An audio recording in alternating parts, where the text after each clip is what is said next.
இவெல்லாம் பிறக்கும் போது நான் எவ்வளவுதான் வலி அனுபவிச்சேன்னு தெரியுமாமா? அம்மா நிறுத்துறீங்களா? மாசமா இருக்க பொண்ணை பயப்படுத்திட்டு. அம்மோ நீ உள்ள போய் ரெஸ்ட் எடு. ஏங்கம்மா அவன் பயப்படுவாள? டேய் அவ இதெல்லாம் கேட்டா கொஞ்சம் முன்னெச்சரிக்கையா இருப்பா. அதனாலதான் சொன்னேன். நீ என்னடானா கோவப்படுற? அட போங்கம்மா. இவெல்லாம் பிறக்கும் போது நான் எவ்வளவுதான் வலி அனுபவிச்சேன்னு தெரியுமாமா? ஒருவேளை ரொம்ப வலிக்குமோ? என்னால வலி தாங்க முடியல. இவர் என்ன பண்ணுவாரு? எனக்காக அழுவாரா? வெங்காயம் நறுக்குனா கூட இவர் கண்ணுல தண்ணி வராது, எனக்காக அழுக போறாரு. இவங்க வேற இவளுக்கு வலிக்குன்னு சொல்லி பயப்படுத்தி விட்டாங்க. நம்ம போய் தைரியம் சொல்லுவோம். அம்மோ எங்க அம்மா சொல்றாங்களா பயப்படாத, அதெல்லாம் ஒண்ணும் இல்ல, ஓகேவா? ரச வலிக்கெல்லாம் பயப்பட்டா இங்க எந்த ஒரு அம்மாவும் குழந்தை பெற்றிருக்க முடியாதுங்க.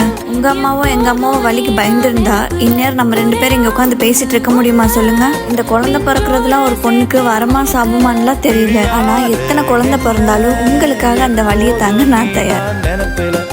நீங்க அழுறீங்களா?